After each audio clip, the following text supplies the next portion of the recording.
Very good evening, warm congratulations and wishing all our viewers a very, very happy 78th Independence Day. I'm Preeti Chaudhary. Let me quickly take you through the headlines. Victim's family claims conspiracy behind hospital vandalism, calls it attempt to cover up. Kolkata Commissioner says cannot rule out gang rape theory. We have never said that there is only one person. We said we are waiting for scientific evidence. I cannot just on some kind of a humor arrest a young PG student. I cannot do this. Kolkata cops arrest 12 vandals from the mob that vandalized the RG Kar hospital late night during protests. Release photos of all hooligans as hunt intensifies. Politics over RG Kar vandalism. Mamata Banerjee blames BJP and left for escalating situation, says students not involved in the violence. Fearless India Today reporters report from hospitals turned war zones, ugly mob attacks and vandalizes. Stand used by protesting doctors.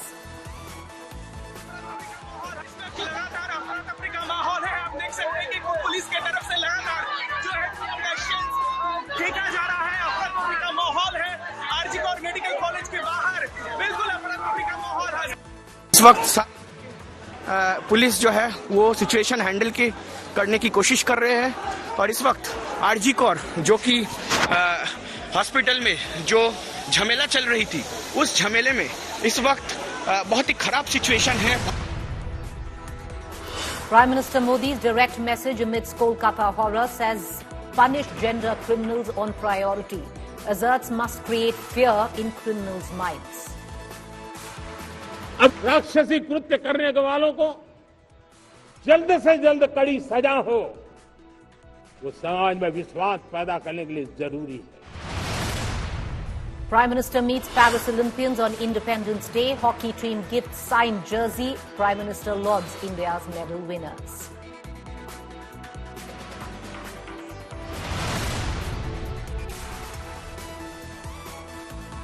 India is celebrating its 78th year of independence, and Prime Minister Modi today delivered his 11th consecutive speech from the ramparts of the Red Fort after unfurling the national flag. He made a pitch for a uniform civil code in the country, asserting that a secular civil code in place of the existing what he called was a communal one, and urged political parties to help realize the goal of one nation, one election, as frequent polls are a hurdle to India's progress. The Prime Minister, in his first Independence Day speech post his third term, spoke for a total of 98 minutes, the longest that any Prime Minister, including himself, has spoken from the ramparts of the Red Fort. Listen in to some of the highlights. हमारे देश में supreme court ने बार बार uniform civil code को लेकर जो चर्चा की है, अनेक बार आदेश दिए हैं, क्योंकि देश का एक बहुत बड़ा वर्ग मानता है और उसमें सच्चाई भी है कि जिस सिविल कोड को हम लेकर के जी रहे हैं वो सिविल कोड सचमुच में तो एक प्रकार का कम्युनल सिविल कोड है, भेदभाव करने वाला सिविल कोड है. ऐसे सिविल कोड से जब संविधान के 75 वर्ष मना रहे हैं और संविधान की भावना भी जो हमें कहती है करने के लिए, देश की सुप्रीम कोर्ट भी हमें कहती है करने के लिए, और तब जो संविधान निर्माताओं का सपना था उस सपने को पूरा करना हम सबका दायित्व है. और मैं मानता हूं इस गंभीर विषय पर देश में चर्चा हो, व्यापक चर्चा हो, हर कोई अपने विचारों को लेकर के आए और उन कानूनों को जो कानून धर्म के आधार पर देश को बांटते हैं, जो ऊंच नीच का कारण बन जाते हैं, ऐसे कानूनों को आधुनिक समाज में कोई स्थान नहीं हो सकता है. और इसलिए मैं तो कहूंगा अब समय की मांग है कि देश में एक सेकुलर सिविल कोड हो.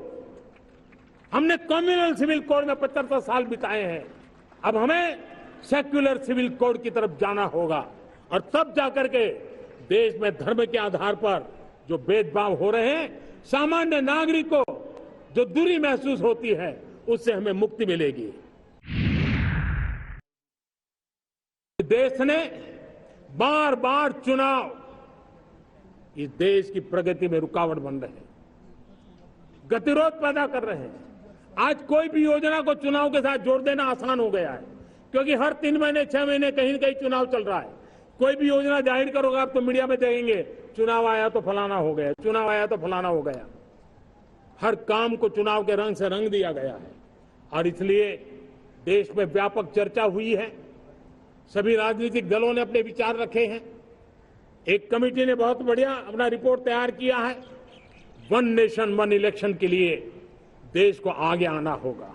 मैं लाल किले से तिरंगे की साक्षी में देश के राजनीतिक दलों से आग्रह करता हूं, देश के संविधान को समझने वाले लोगों से आग्रह करता हूं कि भारत की प्रगति के लिए, भारत के संसाधनों का सर्वाधिक उपयोग जन सामान्य के लिए हो, उसके लिए वन नेशन वन इलेक्शन के सपने को साकार करने के लिए हमें आगे आना चाहिए। और इसलिए हमने व्यापक रूप से भ्रष्टाचार के खिलाफ एक जंग छेड़ा है। मैं जानता हूं इसकी कीमत मुझे चुकानी पड़ती है, मेरी प्रतिष्ठा को चुकानी पड़ती है, लेकिन राष्ट्र से बड़ी मेरी प्रतिष्ठा नहीं हो सकती है, राष्ट्र के सपनों से बड़ा मेरा सपना नहीं हो सकता। और इसलिए ईमानदारी के साथ भ्रष्टाचार के खिलाफ मेरी लड़ाई जारी रहेगी, तीव्र गति से जारी रहेगी और भ्रष्टाचारियों पर कार्रवाई जरूर होगी। मैं भ्रष्टाचारियों के लिए भय का वातावरण पैदा करना चाहता हूं, ताकि देश के सामान्य नागरिक को लूटने की जो परंपरा बनी है, उस परंपरा को मुझे रोकना है। लेकिन सबसे बड़ी नई चुनौती आई है। भ्रष्टाचारियों से निपटना तो है ही, लेकिन समाज जीवन में उच्च स्तर पर एक जो परिवर्तन आया है, वो सबसे बड़ी चुनौती भी है और एक समाज के लिए सबसे बड़ी चिंता भी है। क्या कोई कल्पना कर सकता है कि मेरे ही देश में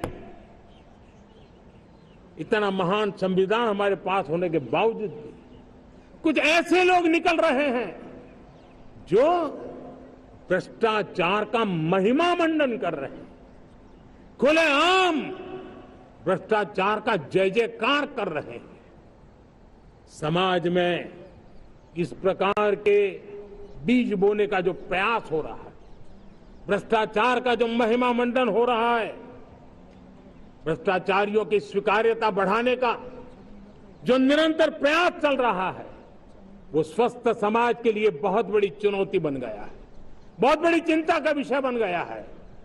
भ्रष्टाचारियों के प्रति समाज में दूरी बनाए रखने से ही किसी भी भ्रष्टाचारी को उस रास्ते पर जाने से डर लगेगा। अगर उसका महिमा मंडन होगा तो जो आज भ्रष्टाचार नहीं करता है उसको भी लगता है कि ये तो समाज में प्रतिष्ठा का रंग बन जाता है, उस रास्ते में जाने में बुरा नहीं है। So the Prime Minister spoke for full 98 minutes. Most political analysts are now saying that despite not getting a majority and being at 240, the Prime Minister in his first Independence Day speech post being elected in a third term has made one thing clear, that the BJP is going to stick to what its core ideology and core issues are. The UCC, one nation, one election, while the opposition has said that his speech smacked of being divisive and communal. Let's cut across to our political analyst and our spokesperson this evening to decode the Prime Minister's speech. Rajat Sethi, political analyst, joining us. We also have Ashutosh, author and political analyst, Tuhin Sinha, BJP spokesperson, Mohan Kumara Mangalam, Congress spokesperson. Before we cut across to the party spokespersons, want to go to Rajat as well as Ashutosh. Rajat, if you have to analyze the Prime Minister's speech, what do you make of it? I think, there was one clear takeaway from one of the longest speeches that we've heard from a Prime Minister, is that he wanted to do a hard reset, put a pause or a full stop rather on all the electoral rhetoric. Whatever has happened is all in the past. From here onwards, a confident Prime Minister who is ready to take on the reform agenda for the next 5 years. He has laid the foundation for that. And I think he's been very clear. His message is not just to the opposition, but to all his alliance partners as well, that he means business, and he and his stated ideological premise would stay consistent no matter what political compulsions are there. So I think it's a firm resolve that we've seen from the Prime Minister, and therefore you will see from here onwards the government would continue to push the pedal on some of the important agendas. There will be definitely more deliberations around One Nation, One Poll. There will be more deliberations around the UCC now. We've already seen Waqf Property Act. This was a major ideological position of the BJP and its supporters that this should not be.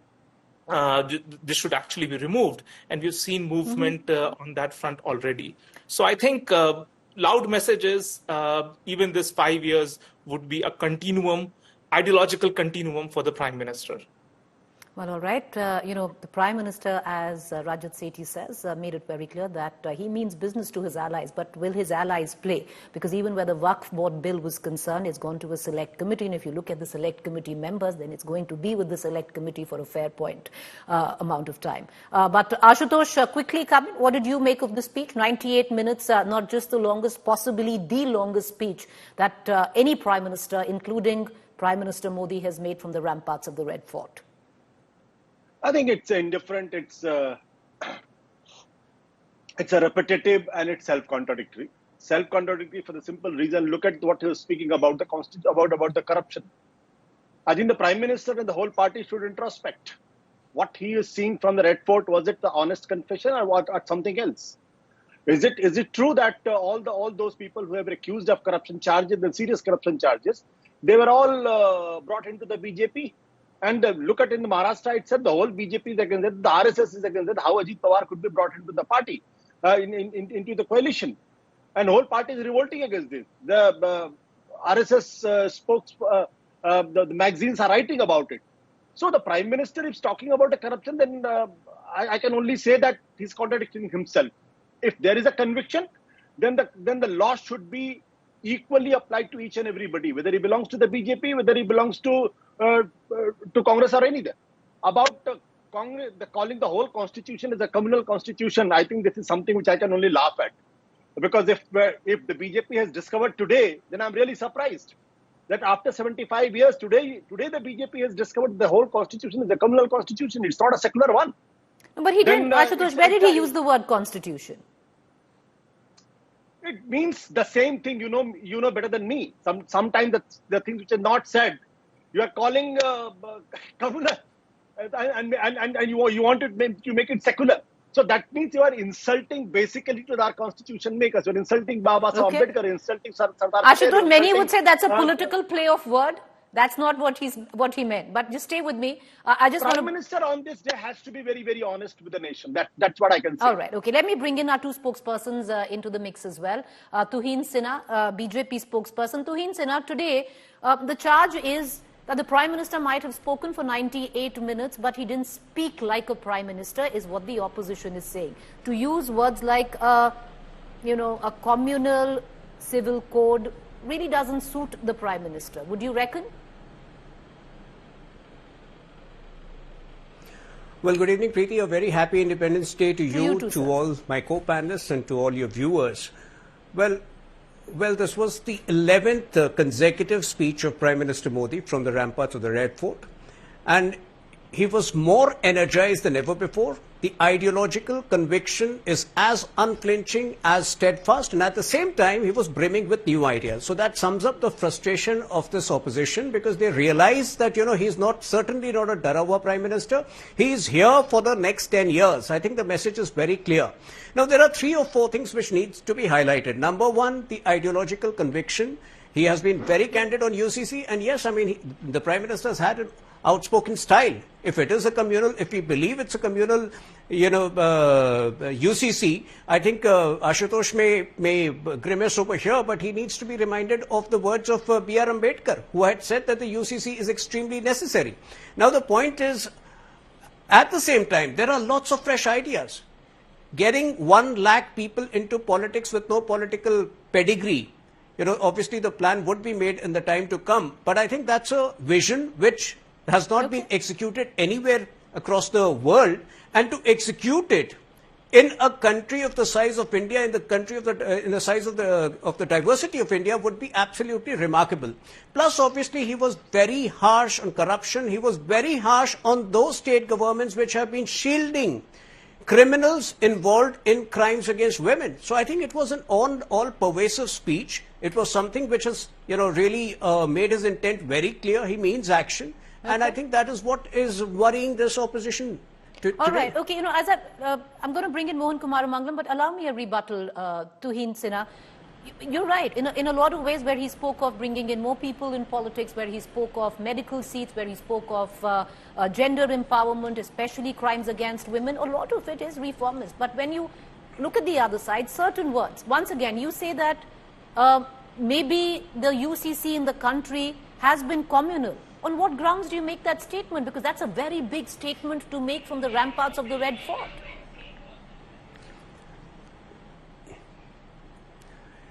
Preeti, if a 13-year-old girl continues to get married in the country, just because the country does not have a UCC, just because, it gets condoned under the pretext of personal laws, I think that is something which should worry everybody, including feminists and including journalists like you. That is precisely what's strange. You can't explain everything in the speech over there.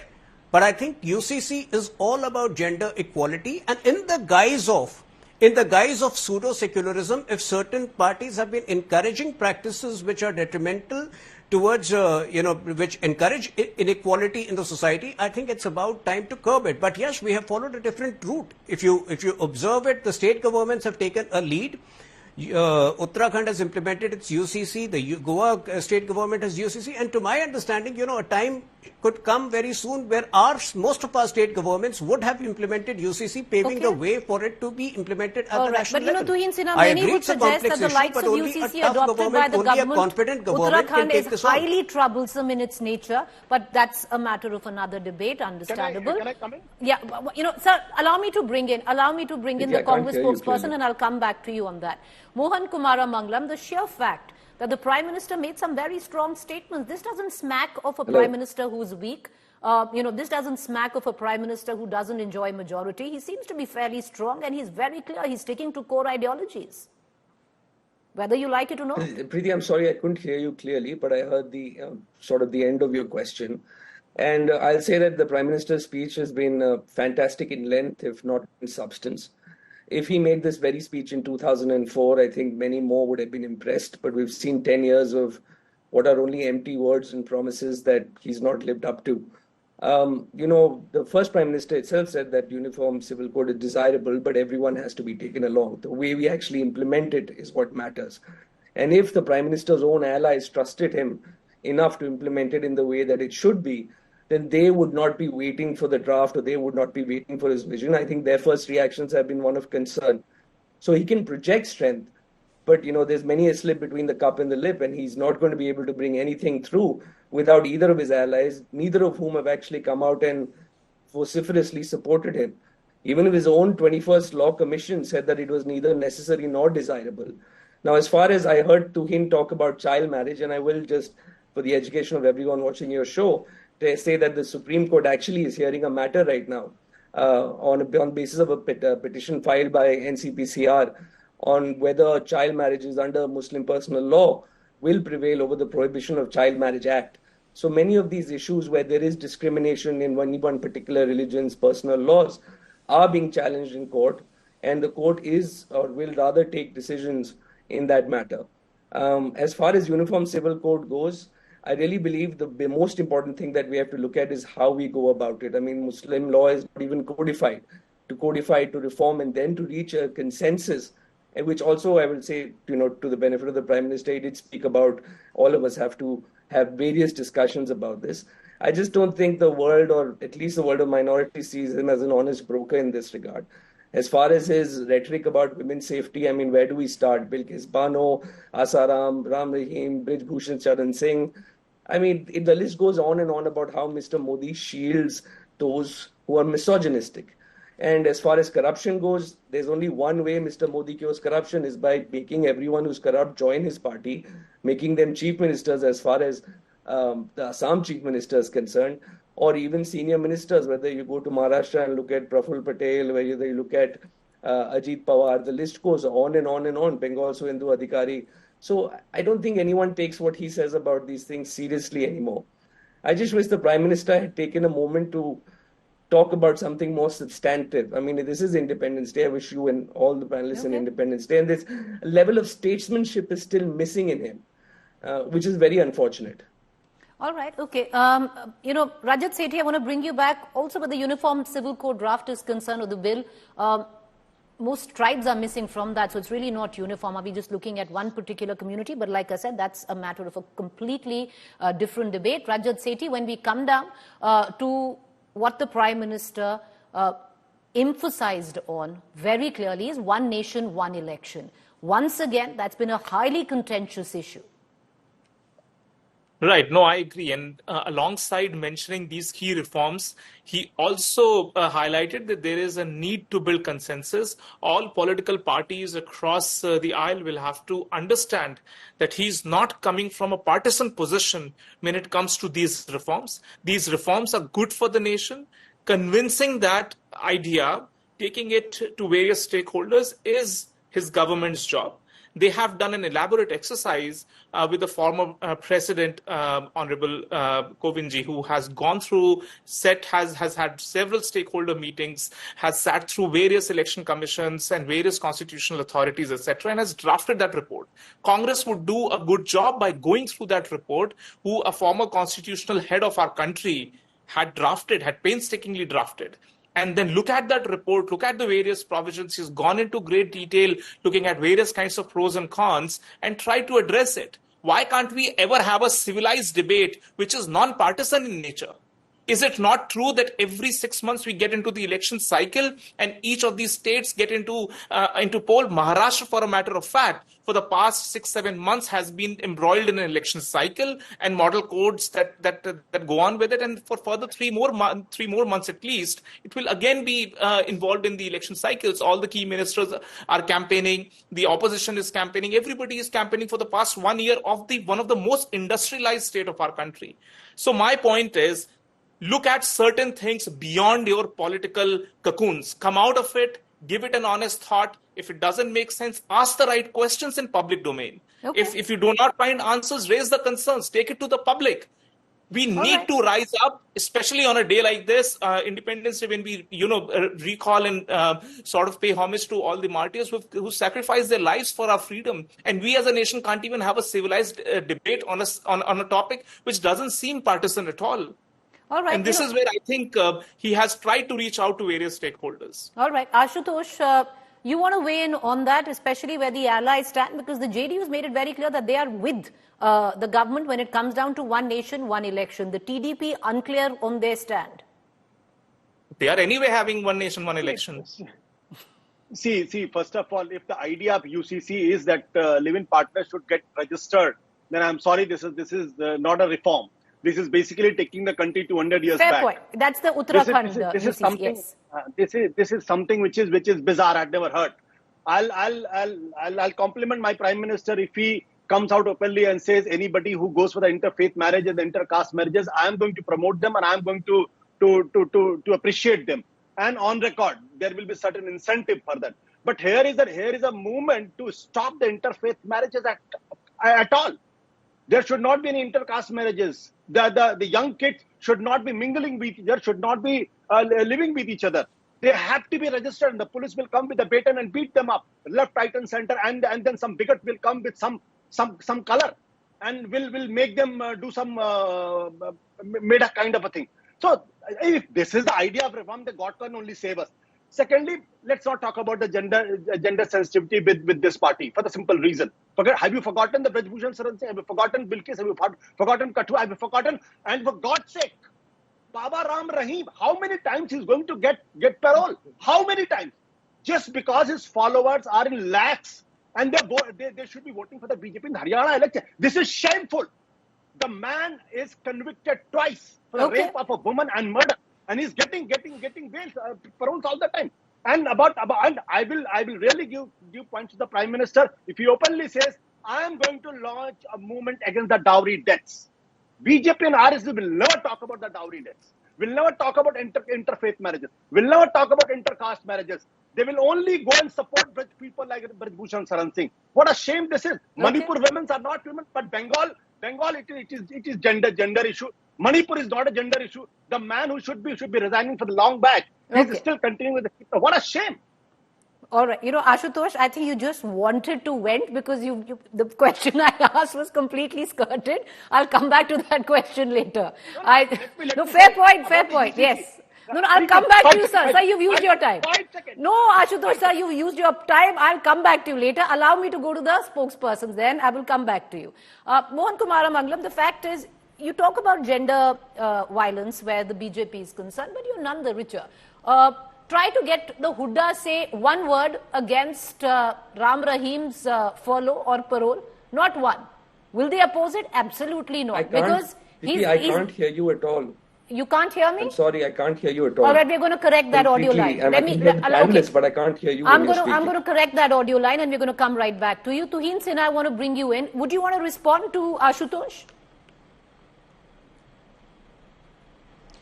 I'm glad you called out his unwarranted meltdown because as an independent, he should stay away from from whataboutery, which is the domain which is the forte of the Congress party.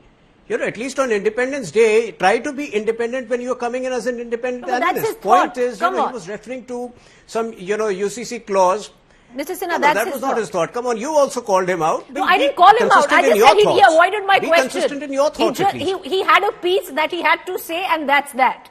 I didn't call him out. Anyway, he was I'm not calling you out of anyone who says anything. You're allowed to say whatever you want. Go ahead, sir. Go ahead. He was referring to a UCC clause. He was referring to a UCC clause in Uttarakhand, which makes it mandatory to register live-ins. Does he realize what was the reason behind that? Because there is an increasing number of macabre crimes which have been reported in the society involving one or the other of the live-in partners. That was the only reason. Has it been stopped even remotely? They wanted to take into let's not get into that debate. Why will he have a problem with that? Sir, that's not right. Let's not get into something because you asked me to respond. Go ahead. Go ahead. You can't control my words. If you ask me to respond to him, if you asked me specifically to respond to him, and I was calling his bluff. Go ahead. The point is, I think one of the reasons why many in the Congress ecosystem are rattled today because Prime Minister was equally candid on, hitting out at anarchists and telling them that this negativity will not be tolerated. In the last few months, we have seen how this opposition has spread canards on the issue of constitution, that constitution will be tampered by BJP. We have seen how they have spread all kinds of falsehood on the issue of Agniveer. Even bringing in the caste element, I think that needed to be called out, and I think that is what is frustrating this opposition. All right. Apart from that, you can look at the education sector, what Prime Minister said about the education sector, about the medical sector, and they are all positive things, which needs to be appreciated. Rather, I don't know why the opposition is venting out their anger today. All right, okay. Mohan Kumar Mangalam, can you hear me now? Yes, I can hear you now. All right. What I said, but the question, Mohan Kumar Mangalam, was that it's a little rich by the Congress to come out and say that the BJP doesn't respect women and, the entire statement that you made, because I'll give you an example. Have the Hoodas, who are now contesting an election in Haryana from your political party, to come out and oppose furlough or bail given to Ram Rahim. There'll be not a word from them. Because an election is in order, there's a vote bank in question. Number one, sir. Number two, we speak of Kathua at length. Who gave a ticket to Lal Singh from your political party? You did, sir. Preeti, when Gujarat elections were happening is when the rapists of Bilkis Bano were released. Even Aam Aadmi Party did not say anything about it. I think we were the only party who raised our voice about it. Are we perfect? Have we not made mistakes? No. I'm pretty sure that we made mistakes. You pointed out a couple of them. But I'm just saying on balance, if you look at all the several issues that have happened, I think broadly I can hold my head high as a congressman that we've stood on the side of what's right 9 out of 10 times. And I'm giving you Bilkis Bano as that one example, or even Brij Bhushan Saran Singh. And like I said, I'm sure that some of the examples you've given, I'm not going to engage in whataboutery and point to the BJP for them. I'll own them and say, I'm sure we made mistakes. But like I said, for the most part, for the Prime Minister to go off on a diatribe about women's safety and pretend to be sort of their guardian through what's happened in the recent past seems like empty words and rhetoric. I couldn't hear you, Preeti, but I could hear most of what the panelists were saying. And I heard Rajat when he said that the Prime Minister is reaching out to the opposition when he's talking about one nation, one election. He's trying to be conciliatory, or he's trying to bring people together. Let me ask him that if what the Prime Minister is doing is trying to reach out to the opposition, is one of the ways to do that to ensure that the leader of opposition sits way back in the fourth or fifth row? Is that when breaking all sort of protocols that is normally held, while only saying it's being done for Olympic gold medalists, but then ensuring that Mr. Amit Shah, Ms. Nirmala Sitharaman, and Mr. Jaishankar are sitting in the front row? Is this the manner in which you reach out to the opposition? All right, so we are digressing a bit, but Tuhin Sinha, would you want to come and respond to that? Because that many would think is churlish and petty. No. Let me come in. Rajat, you want to respond? No. Tuhin Sinha, I'm sure must have been directed at me. Rajat, I'll come back. No, I don't think you really want to come in on why Rahul Gandhi was given the fifth row seating. No, I don't care about that. Right. So, let me get in Tuhin Sinha and I'll come back to you after that. Yes, Tuhin Sinha.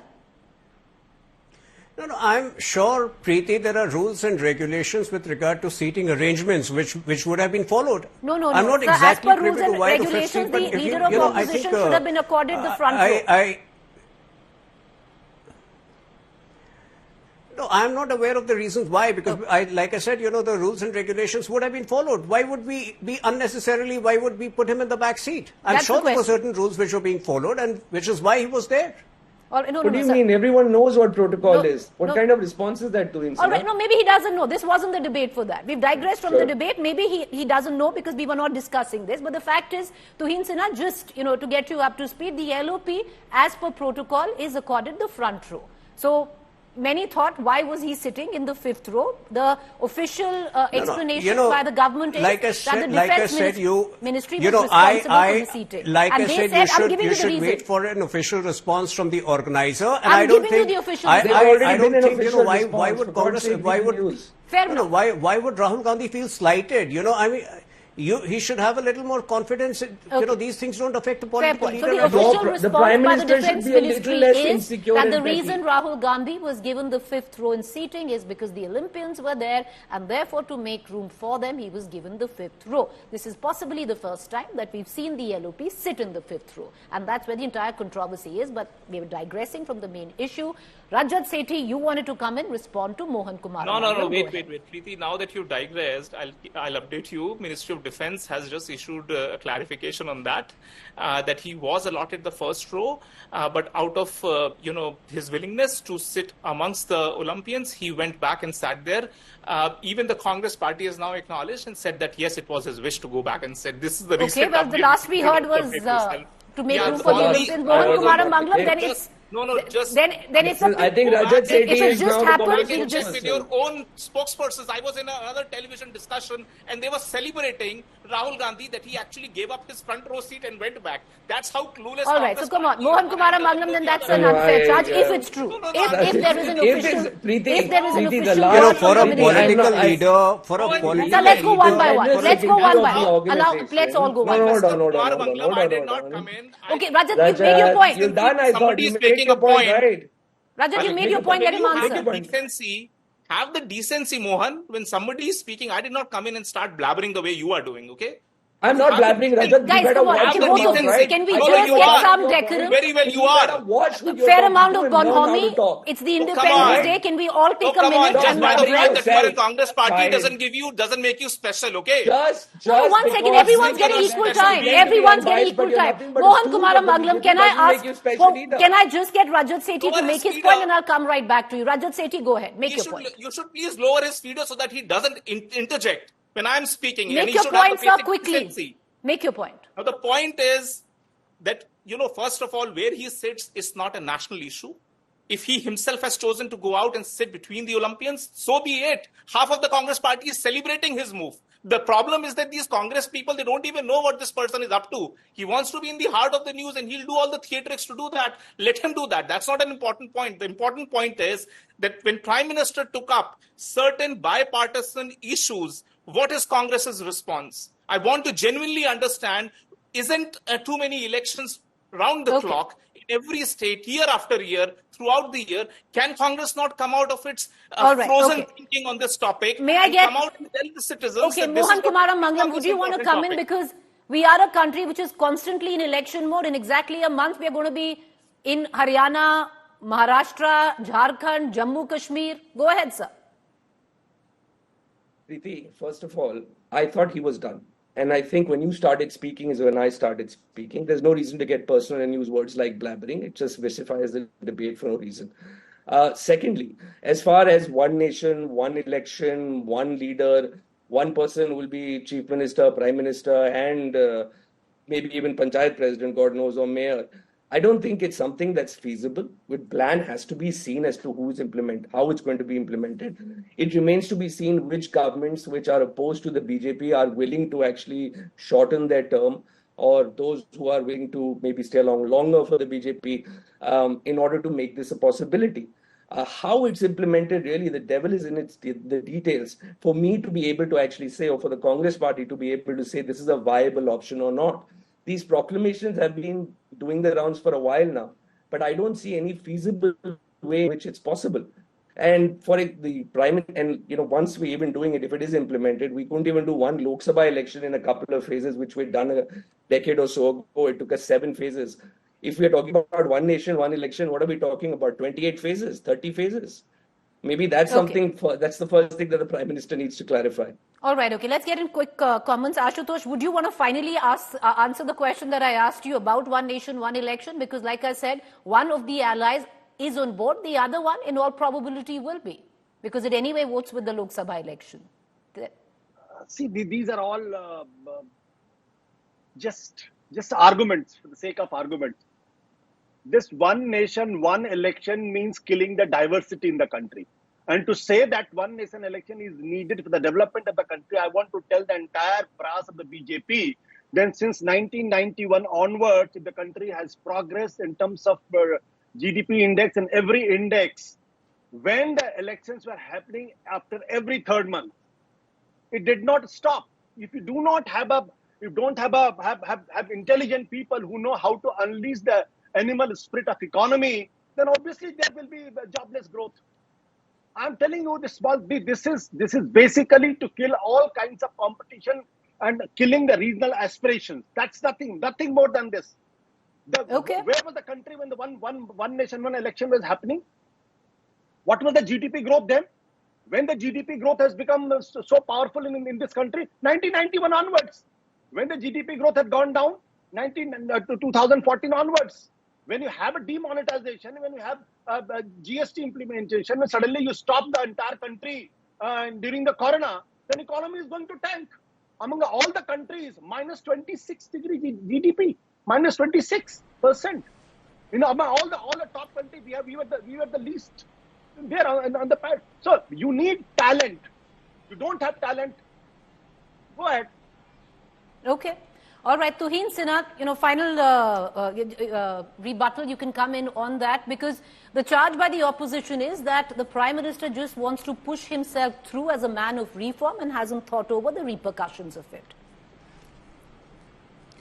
No, Preeti, for a government which has walked the mile when it comes to abrogation of Article 370, implementation of CAA, the triple talaq bill, I don't think, the Congress should continue to live in a delusional world. Yes, these are tough things to execute, but on the Waqf bill, Waqf amendment bill, you have heard the speech of JDU. They are firmly with us. I was on a show just prior to your show, and the TDP is completely in sync with us on the UCC. When it comes to one nation, one election, the basic objective is that, and it is to optimize governance by reducing the repeated interruptions which come time and again. For obviously parties which have never worked, they don't realize the importance of this quality time, because, we are chasing certain goals for 2047, certain economic goals, and that can only be achieved if we optimize governance. So we are constantly working towards that, but unfortunately they don't understand. The only thing I would like to tell them, stop living in a delusional world. I think Prime Minister, where, for the lack of a better get over, the government was in brute majority. Right now, things are very different, especially even with the Waqf bill.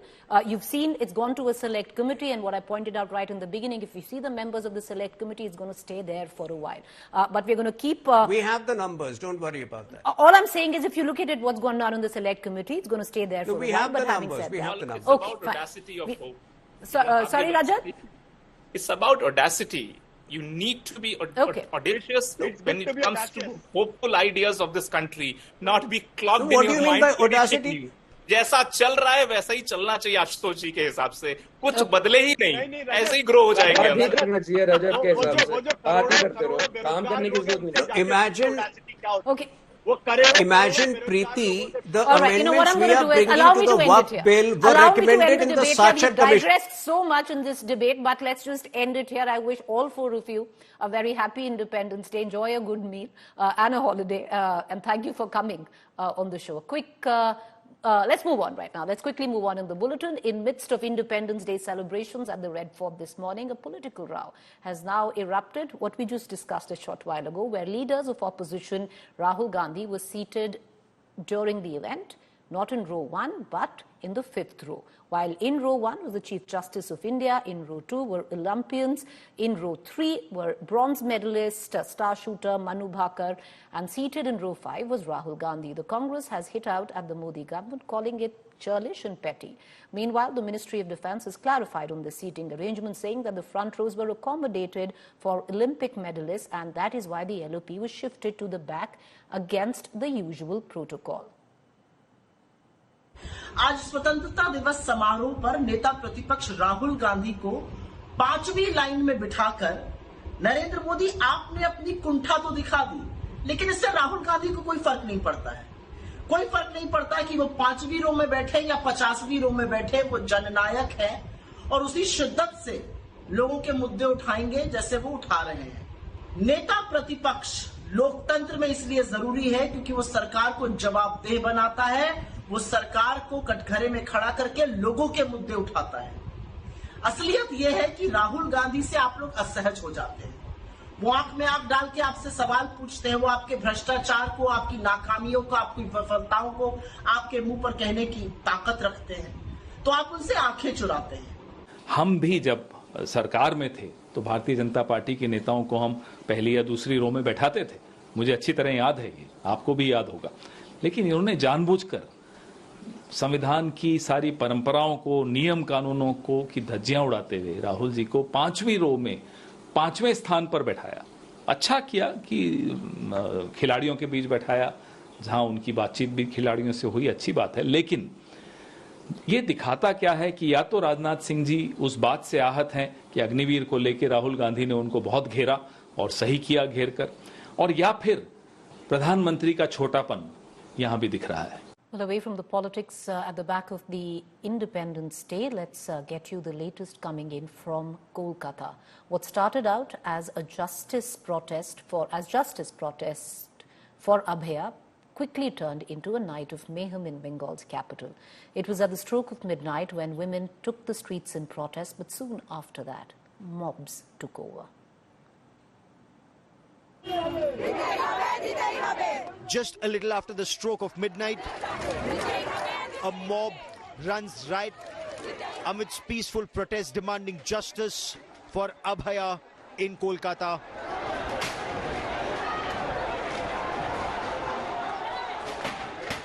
What unfolded next was sheer chaos and mayhem at the RG Kar Hospital, the spot of the horrific alleged gang rape and murder of a young trainee lady doctor. Storming into the hospital, a group of miscreants began by thrashing the doctors at the protest site. Then they ransacked the emergency ward.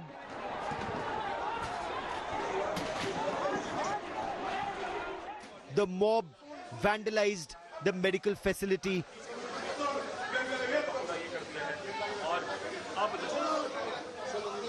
आप देख सकते हैं यहाँ पर तोड़फोड़ के निशान। कुछ देर पहले गुस्साए भीड़ इस अस्पताल के अंदर आकर जो इमरजेंसी वार्ड है उसको बिल्कुल तहस नहस कर दिया गया है। Doctors and patients were attacked. the emergency ward ransacked. The protest quickly took an ugly turn.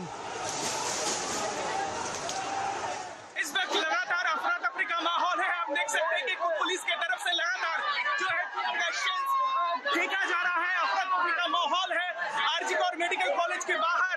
बिल्कुल अफरा तफरी का माहौल, हजारों की तादाद पर लोग जो है। The police used tear gas and lathi charge to disperse the mob. पत्थर मारा जा रहा है, टीयर गैस मारा जा रहा है और इस वक्त सब जगह से चारों तरफ से 360 डिग्री एंगल से मॉब की हमला चल रही है। यहाँ पे देखिए तोड़-फोड़ क्या हुआ है, पत्थर यहाँ पे गिरे हुए हैं। जो बैरिकेड्स थे, बैरिकेड्स भी उलट-पुलट हो चुके हैं। किसने किया ये अभी तक किसी को नहीं पता। The thugs left no stone unturned, from broken chairs, tables and windows to books and papers ripped apart. This is the aftermath at the emergency ward. RG Kar Medical Center that has now been completely vandalized, as you can take a look in these pictures. These are beds for the patients when they are brought to the hospital. Now, not just the emergency center. If you go right inside with me, you'll take a look at these pictures, speaking volumes of how all hell really broke loose right here at this center. The mob attack conspiracy unmasked by hospital staff members. 12:15 बजे देखा ये police लोग अंदर side हो रहा है और ये एक मॉब जो था घुस कर अंदर घुसा है। टारगेट का थर्ड मतलब 4 तल्ला जिसमें सेमिनार रूम का दावा है। इसका एक ही टारगेट था ये जो शांतिपूर्ण अवसान हो रहा है 5-6 दिन से वो ध्वंस कर। अचानक भीड़ जो है कहाँ से आया पता नहीं। वो हाफ पैंट सैंडल गंजी पहन के कुछ भीड़ लोग आए थे और तोड़-फोड़ कर चला गया। The victim's family labeled the mob rampage a desperate cover-up bid. रात को बहुत यहाँ पर वैंडलिज्म हुआ इस अस्पताल के अंदर। क्या बोलना चाहेंगे, आपको ये क्यों हुआ, आपको क्यों ऐसा लग रहा है? वो सब एविडेंस हटाने की मतलब साजिश है और कुछ नहीं है। Was this an attempt to hijack the protest for justice, or was this a sinister attempt to destroy the crime scene of Abhaya's brutal alleged gang rape and murder? Bureau Report, India Today. Meanwhile, eyewitness accounts suggest that the mob tried to reach the seminar room of the RG Kar Medical College where Abhaya was raped and murdered. The CBI team had visited the crime yesterday itself. Kolkata cops say the crime scene is untouched. Meanwhile, a TMC versus BJP war of words is raging. First, a renovation near the crime scene. Now, vandalism at the RG Kar Hospital where a doctor was brutally raped and murdered. The vandalism and renovation gave way to charges of cover-up attempt. And amid much outrage, Kolkata top cop defended the police investigation. We have never said that there is only one person. We said we are waiting for scientific evidence. We are waiting for scientific evidence. It takes a bit of a time. When the accused is not breaking, accused is constantly saying one thing. And we don't have anything to support. I cannot just on some kind of a rumor arrest a young PG student. I cannot do this. His statement came at a time when Mamata Banerjee government and the hospital were being accused of botching up the horrific rape and murder case. The top cop insisted that the police have done no wrong in the case of rape and murder of the young doctor that sparked massive protests. I'm angry. I'm extremely angry at what has happened. Why? We have not done anything wrong. And we are, because of this malicious media campaign, Calcutta police has lost the trust of the people. Because of this, whether it is a social media and this. Adding to the TMC woes, a party leader appeared to downplay the brutal rape and murder. एक state बताइए, एक state जहां पे rape नहीं हुआ, एक state बताइए, एक। फर्क ये है भाजपा का स्टेट में और पहले लेफ्ट का स्टेट में कोई चीफ मिनिस्टर इतना एक्शन लेने विक्टिम का घर में चला नहीं गया। ममता दीदी ये करता है। The BJP trained guns on Mamta Banerjee, claiming that her party is on the plot to destroy evidence in the case. দফা এক, দাবি এক, মমতা ব্যানার্জির পদত্যাগ। কালকে 2000 বিশেষ সম্প্রদায়ের লোককে জড়ো করে ডাক্তারি ছাত্রদের উপর আক্রমণ করেছে, ক্ষমার অযোগ্য। The Congress too lashed out at the Bengal chief minister. असलियत उजागर ना हो इसलिए बंगाल के मुख्यमंत्री हर संभव प्रयास करते रहेगी। बंगाल के पुलिस बल सीबीआई को मदद नहीं करेगी, ये मेरा आशंका है, और वो भी बंगाल के मुख्यमंत्री के इशारे पे, क्योंकि वो नहीं चाहते कि उनकी पार्टी और सरकार की भंडा फोड़ जाए। On a day when India is celebrating Independence Day, our women are on the streets fighting for their safety. With Sneha Mordani and Indrajit Kundu in Kolkata, Bureau Report, India Today. With this, it's a wrap in this edition of news, but trust us to get you the latest coming in terms of investigation, in terms of protest from Kolkata. With that, thank you for watching, and once again wishing you all a very happy Independence Day.